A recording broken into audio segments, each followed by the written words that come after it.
છે. પાપ ક્યારે ભેગું થાય? ભિન્ન ભિન્ન હોય. મનુષ્યોમાં સ્વભાવ ભિન્ન ભિન્ન હોય અને તેને નિર્દોષ બનાવવા બધા મનુષ્યો સ્વતંત્ર છે. હવે આમાંથી દોષ કાઢવો હોય ને તો બધા મનુષ્યો સ્વતંત્ર છે, આપણને કોઈ બાંધા નથી. આ તો ઘણા કે ને કે અમને તો ભગવાન જેથી ભક્તિમાં લાવશે તેથી અમે ભક્તિ કરશું, આવું કેવો? જેથી ભગવાન લાવશે તેથી કરશું ભક્તિ. અરે ભાઈ તું ધંધેર ભગવાન લઈ જતો હતો તો મહિને દૂધનું બિલ ભરવાનું હતું ને શાકભાજીના ઘરવાળી માગશે એટલે કે ધોળીને સવારમાં ટિફિન લઈને જતો રહીએ. હા, અને મોડું થઈ ગયું હોય ને તો દીવો કરવા ભગવાનને નથી રહેતો, તું કર લેજે, કારણ કે છોકરાને કે તું કર લેજે. ત્યાં કેમ ભગવાન નથી કહેવા આવતો? આ તો ભક્તિ કરવાની, તો ભગવાન કહે તે દી આવશું. તો ભાઈ ઉપર જાઓ, ત્યાં સુધી ભગવાન કહેવાનો જ નથી.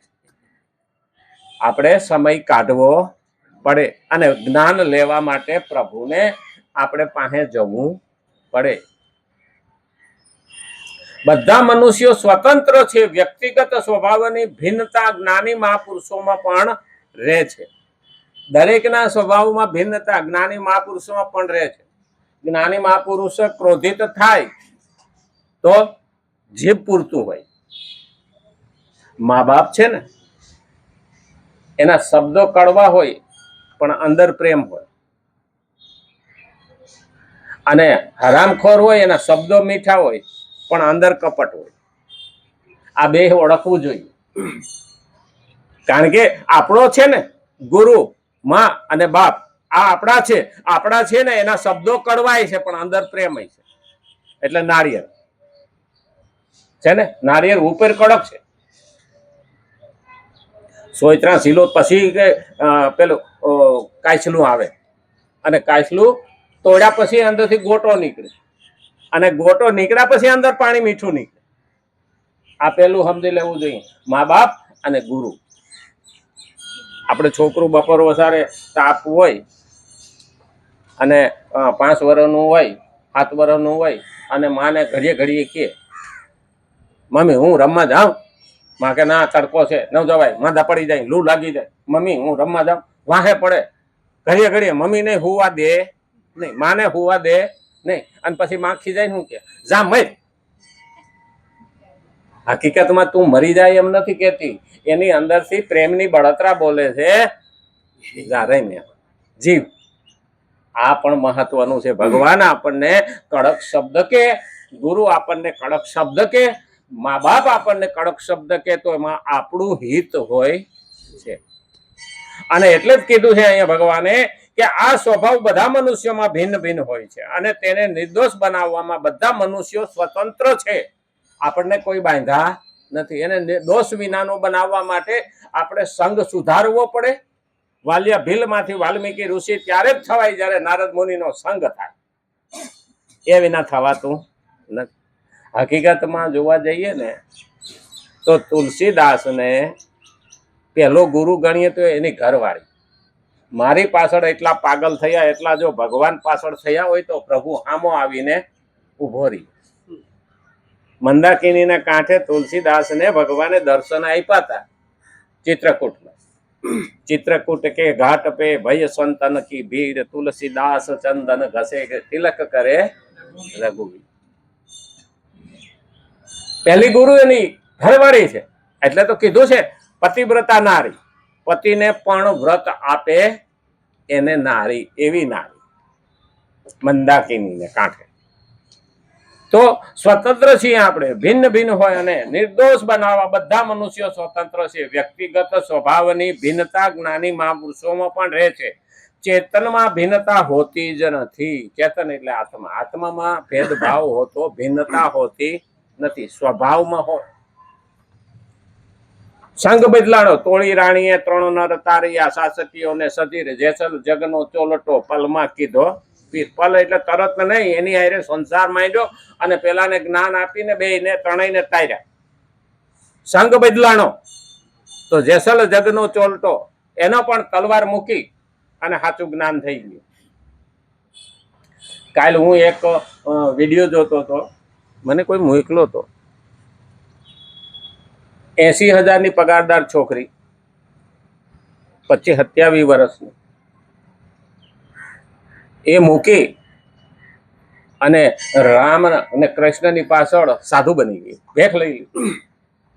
તો પત્રકારો એને પૂછતા હતા, એ કે મારે તો આ રૂપિયા કમાઈને કે હું કે 5 સ્ટારમાં ખાઈશ, ગાડીમાં ફરી અને જલસા કરી ડોહી થાય મરી જાય, તો મારા આત્માનું કલ્યાણ તમે કઈ કર્યું નહીં.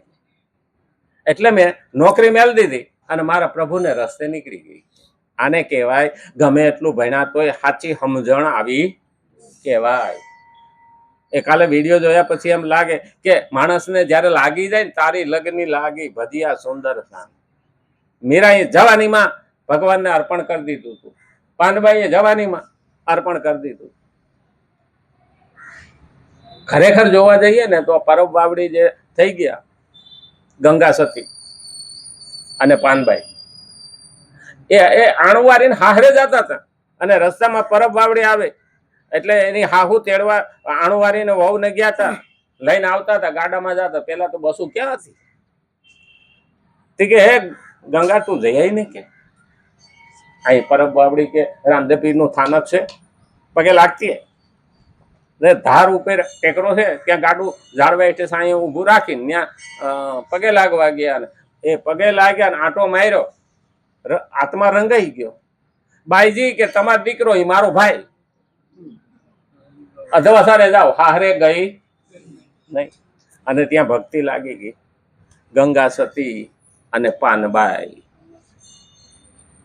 રગત પિત્યાની સેવા કરવા રોકાય. આપણો અંદરથી ભાવ કેવો હોવો જોઈએ તો સ્વભાવ બને. અંદર કેવો ભાવ છે એ પ્રમાણે સ્વભાવ બને અને કેવો સંગ છે એ પ્રમાણે આપણો સ્વભાવ બને. અને એટલે કીધું સ્વભાવની ભિન્નતા જ્ઞાની મહાપુરુષોમાં પણ રહે છે, ચેતનમાં ભિન્નતા હોતી જ નથી. અને પ્રકૃતિ એટલે કે સ્વભાવમાં સ્વાભાવિક ભિન્નતા રહે છે. આપણી પ્રકૃતિ જે છે, ઘણા એવું કહે ને કે પ્રકૃતિ પ્રાણ હારે જાય, પણ સ્વભાવ સુધારી શકાય. માણસ સુધારી શકે, બીજા સુધારી શકે નહીં. આપણામાં તાકાત છે સ્વભાવ સુધારવો. અને 20 વર્ષનો અકોડો હતો ને એવો 60 વર્ષે નો રેવાય. નહીતર બીડનું લોઢું હા અને ખીલાહારીનું લોઢું એમાં ફરક છે. લોઢું તો બેય કહેવાય, પણ આપણે બીડનું લોઢું થઈ ગયા. એ લોઢામાં પેલું હોય ને ખીલાહારીનું લોઢું જેમ વાળવું એમ વળે. એ 20 વર્ષથી 60 વર્ષ સુધીમાં એ વાળવું એમ વળે. અને પેલો લોઢાને ઓગાળે ને એમાં પેલો પથ્થરો નાખે, કોટા સ્ટોનના ટુકડા નાખે અને એ ઓગાળે. અને એ લોઢું એમાંથી જે લોઢું બને, પથ્થર અને લોખંડ આ બેયને ભેગું ઓગાળીને જે બને ને એને બીડ કહીએ. આ મોટર આપણે લઈ આવીએ ને એની ઉપરની બોડી હોય એ બીડ કહેવાય. એ ભાંગી જાય વળે નહીં, ભાંગી જાય વળે નહીં. આપણું 60 વર્ષે આવું જ છે. હા, કારણ સ્વભાવ પણ ભાંગી જાય. પછી છોકરા કે વહુ હાંસવે નહીં. અકોણા હાલે તો શું થાય? ભાઈ ઝૂકતા શીખો. વાહ, આજે મને તો એક ભાઈ કીધો, અમે ઘરે ગયા ને તો મને કે આપણી જિંદગી તો કે હવે હા ખૂણામાં નાખી દીધા જેવી છે. હું ના, એવું નથી. આપણી જિંદગી પેપર જેવી રાખો, અખબાર જેવી રાખો. મને કે અખબાર જેવી તો પસ્તી થઈ જાય. હું કહું રોજના અખબાર જેવી રાખો. આજના તાજા અખબાર જેવી રાખો, આજના તાજા પેપર જેવી રાખો. હાવ ડ્રોઈંગ રૂમમાં રાખે અને બીજે વાસી થઈ જાય એટલે ખૂણામાં નાખે. તો વાસી થાવ શું કામે ને? અપ ટુ ડેટ રહો. ના ના કે છોકરા મારા બેટા ખર્ચા કર્યા જ કરે. હા, 30,000 ના ફોન બહુ લાવે લ્યો. હા, મને તે ભાઈ કીધું તું, મને કે 30,000 ના. હું તમે કેટલા દીધા? તો મેં કઈ નથી દીધું કે. હું કહું તો પછી 30,000 ને બદલે બહુ લઈને આવ્યો હોય ને બાપા જોવો, બા જોવો હું ફોન લાવી. અરે બેટા બહુ સરસ છે. કેટલાનો આવ્યો? 30,000 નો. 5,000 વધારે નાખીને હારો લાવવો હતો ને. આપણા બાપનું શું જાય? કમાવવું હે ને, હપ્તા ભરવા હે ને, તો જહ નો લઈએ. પણ આ તો કે તમારે 30,000 નાખ્યા છો તો થોડાક ચાંદીના ઘરેણા કરાવ્યા હોત તો કાયમ લાગે જ ને. ત્યાં કે આ ડોશીને કે હફ જ નહીં થતું, કચકચ કરે છે. એ ડોહી આંખે થાય. પેલું યાદ રાખવાનું, તાજા પેપર જેવું રહેવાનું. આપણા જમાનામાં પેલા ઘરેણાનું નામ લેતા હતા. આજના જમાનામાં ફોન છે એ માણસનો શોખનો વિષય થઈ ગયો. તો એમાં આડો પગ હું ગમે કરવો જોઈએ, કમાવું એને, મજૂરી એને કરવી. હા, આપણે કાલ મરી જવાના, તો અબજો હું કામે લેવો જોઈએ? છોકરાઓના હાથમાં ન રાખીએ. હા, છોકરા કે એટલામાં લાયા તો આપણે કઈ સારું વધારે લઈ આવો, થોડાક વધારે નાખીને લાવવું હતો ને સારું. અને તો શું કે આપણા મા બાપમાં તો સારા છે. અને વહુ એમ કે તમારા બાપો સારો છે હોય કે આપણે હાંસો. અને નહીતર કે આ ઘરડા ઘરમાં મેલી આવો કે આ ડોશીને હવે કે કોઈ ઘરડું રહ્યું નથી એની ઉંમરનું, એટલે એ કે ના ઘરમાં ફાવતું નથી. છોકરો કે સારો, હા મારી બાને નહીં ફાવે કે એની ઉંમરના હોય ને મેલી આવો, એટલે ઘરડા ઘરમાં નાખી. પણ બાબા કરતી વહુ ત્યારે જ આવે કે જે વહુને ગમે એવું આપણે જીવતા શીખવું પડે. અને આ જે નથી શીખા ને, જેને સ્વભાવ કડક રાખ્યો છે ને, એ ઘરમાંથી ફેંકાઈ ગયા છે. ભલે ઘરમાં પછી રાખે ખરા, અને રાખે એટલે પછી એ ઇજ્જતને કારણે રાખે કે કોક હું કહે. હું એક જગ્યાએ વિઝિટમાં ગયો હતો ને, તો પેલી વહુ ડોશીને ખીજાતી હતી. તે આમ થાળી પસાર લે જોહતી લે કે મળતી નથી. એટલે હાડું મારા જ ન રહેવાનું. આપણને થોડુંક આઘાત લાગે કે અરે આ 70-75 વર્ષની ડોશીને ડોહા નથી, એટલે ડોશીને વહુ ધસકાવે. છોકરો તો હાજર હોય નહીં. એને એ બેનને એક છોકરો હતું, બાળક નાનું, એ ઊભું હતું. એટલે મેં બેનને કીધું, હું તમારે હાંસવવું પડ્યું કે તમારે બેનને અહીંયા મોકલી દેતા હોય તો ડોશીમાને તમારે પૈસા હાલ દેવાના કે લો બાનો ખોરાકી થાય. એટલે કે મારે દેર તો હોવો જોઈએ. હું તો જેઠને ત્યાં મોકલી દઉં. એ કે જેઠાઈ નથી, આ એક ગુડાણો કે. એટલે મેં કીધું એક, તો કે હા હું તો ગયડા ઘરમાં મેલી આવું. અરે કે દુનિયામાં રહેવું કે કોક શું કે સમાજ તોડી ખાઈ ને એટલે કે રોટલા દેવાના. હું તમારે રોટલા દેવાના? તો કે હા, બીજું કોણ દે કે? હું તો તમે એમ કહો છો લો બા જોતી લો, ડોશી મરતી નથી. હું રોજ મેં ડોહીને મેણા હા ભરવાના. તમે કહો તોય ડોહીનું તો મોત નથી આવ્યું ત્યાં સુધી મરવાની નથી. આ થોડું કઈ હુતરનો તાતણો છે તાણીને તોડી નાખી. તો શું કરવું? હું કહું તમારે ઘરડા ઘરમાં મૂકવા નથી જવું, દેર નથી, જેઠ નથી, તો તમારે હાંસવવાનું છે. તો મીઠાશ થી હાંસવો.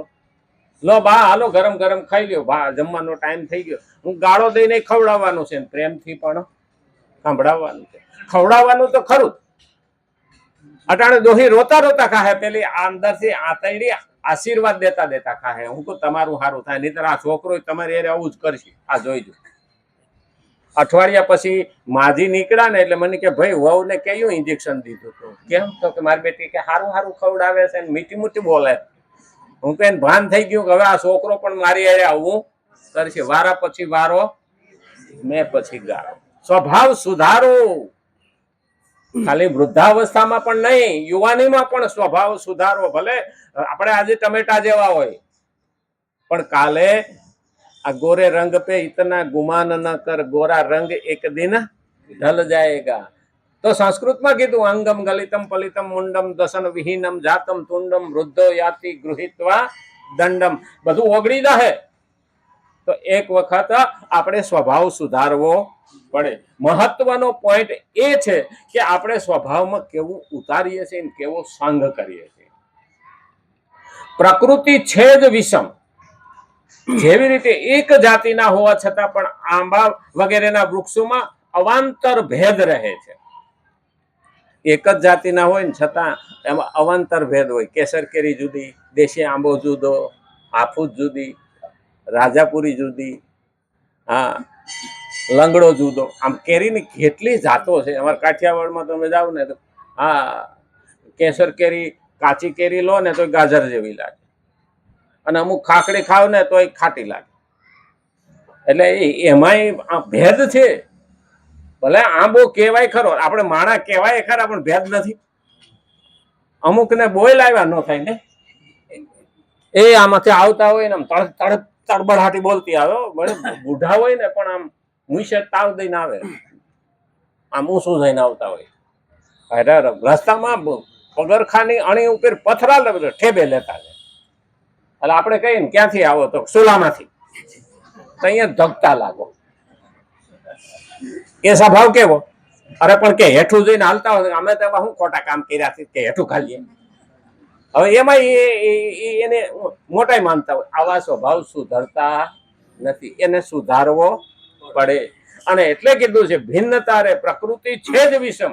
જેવી રીતે એક જાતિના હોવા છતાં પણ આંબા વગેરેના વૃક્ષોમાં અવાંતર ભેદ રહે, તેવી જ રીતે પ્રકૃતિ એટલે કે સ્વભાવ